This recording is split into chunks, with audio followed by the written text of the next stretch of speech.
The night winds of Vera Prime were sharp as knives, whistling through the abandoned outpost where the desert met the canyon cliffs. Human salvager Daniel Creed cursed under his breath as sand crunched beneath his boots. His ship had broken down a few clicks from here, and he'd come searching for spare parts among the ruins. But he hadn't expected to find her. A girl, no older than 15 by human reckoning, sat curled against a shattered bulkhead of an old comm station. Her knees were drawn to her chest, thin arms hugging them tight, silver hair matted with dust. She was trembling violently, her delicate antennae quivering against her temples. Her clothes were torn, far too thin for the freezing desert night. Daniel's gut twisted. "Hey," he said gently, crouching down. "You're freezing." She flinched as though his voice had cut her, lifting wide, luminous eyes the color of molten gold. They darted around, searching for escape, measuring him with suspicion. "I won't hurt you," Daniel continued, shrugging off his worn leather coat. "Here, take this." She didn't move, only trembled harder. So he wrapped the coat around her himself, slow enough that she could pull away if she wanted. But she didn't. She let him swaddle her in its heavy warmth, and when the fabric closed around her small frame, the tension in her shoulders eased just a fraction. "There," he muttered. "Better than freezing to death." For a moment, they stayed like that, the silence broken only by the howl of the wind. Then, softly, she whispered in broken standard, "Why help?" Daniel gave a half-smile. "Because you're someone's kid, and kids shouldn't be left to die in the dirt." The words made her lips tremble, as if they touched something raw. They didn't speak much as he coaxed her back toward his camp. The girl stumbled often and used the rocky terrain, so Daniel slowed his stride. When she faltered completely, he scooped her up without a word. She was frighteningly light in his arms. By the time they reached the glow of his campfire, she was half asleep against his chest. He laid her down gently on a bedroll, tucking the coat around her like a blanket. Only when the firelight brushed her features clearly did he realize just how unusual she was. The fine ridges along her cheekbones marked her as Zephyrian, one of the reclusive, highborn races of the Outer Reach. They were rumored to be untouchable, nobles of the stars, their bloodlines traced back to rulers who commanded fleets with a word. Daniel had never seen one up close. What the hell was a Zephyrian child doing out here, abandoned in a ruin? She woke as he stirred a pot of broth over the flames. The smell made her stomach growl audibly. Daniel chuckled. "Good timing. Here, try this." He handed her a steaming cup.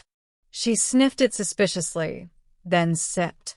The warmth lit her golden eyes, and for the first time, she looked almost like a child instead of a frightened animal. "My name's Daniel," he said, breaking the quiet. "Yours." She hesitated, then whispered, "Lyra." "Pretty name," he said. "Lyra what?" Her gaze fell, as if the rest of her name carried too much weight. She said nothing more, and Daniel didn't press. Instead, he asked, "Where's your family?" Lyra's hands tightened around the cup. "Gone." His chest ached at the single, broken word. He didn't ask again. For 2 days, Lyra lingered in his camp while Daniel worked on patching his ship. She barely spoke, but she watched him constantly. Watched the way he built a shelter against the wind, fixed the cracked plating of his engine, and shared every meal without hesitation. Once, as he was soldering a conduit, she asked softly, "Why care for me?" Daniel looked at her, sitting small and lost with his coat still wrapped around her. He thought of Earth, of how war and poverty had carved too many children into shadows.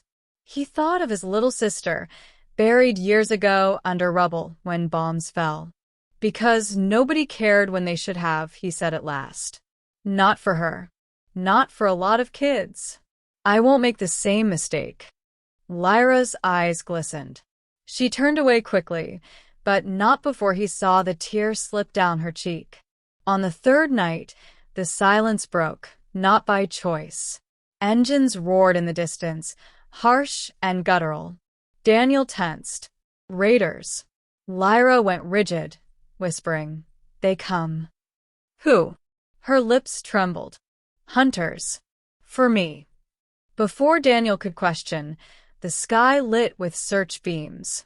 A gunship descended, its insignia unmistakable, the imperial crest of Zephyra.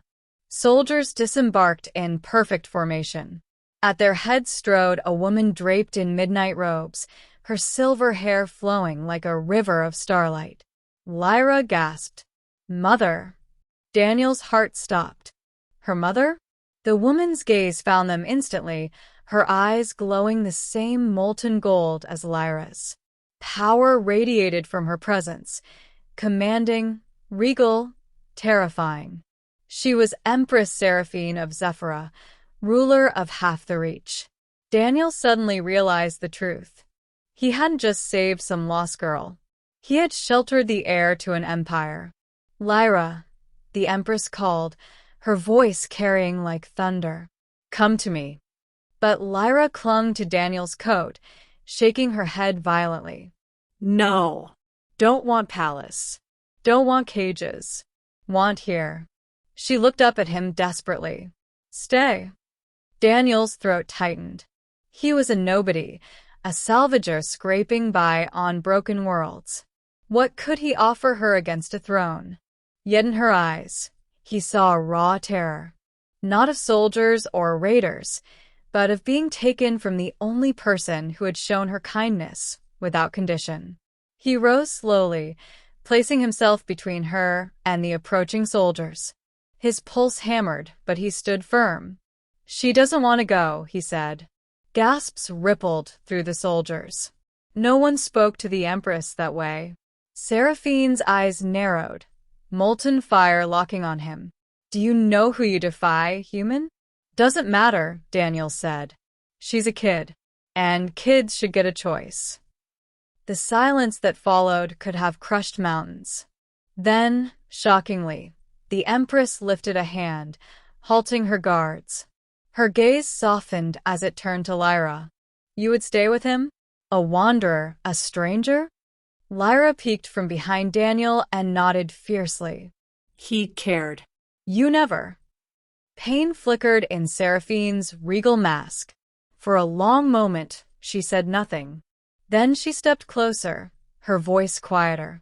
"I built an empire to keep you safe, child. But in my walls, you only felt caged." Her gaze shifted back to Daniel. "And this man, he wrapped you in warmth, though he owed you nothing." The Empress studied him, weighing something unseen. Finally, she inclined her head. "Very well. For now, she stays. But know this, human Lyra is blood of my blood. Should harm come to her, your life will not be enough to pay the price." Daniel swallowed hard. "Understood." With a sweep of her cloak, Seraphine turned. The soldiers filed back aboard the gunship, engines flaring. In moments, they were gone, leaving the desert silent once more. Lyra collapsed against him, sobbing into his coat. Daniel held her close, unsure if he had just saved her or signed his own death warrant. But as the fire crackled and the stars spread wide overhead, he made himself a quiet promise. Whatever storms came, whatever empire demanded, he would protect her. Not because she was a princess. Not because her mother was the most powerful woman in the Reach. But because, in the cold of the desert night, she had been just a shaking girl who needed someone to care. And he had answered.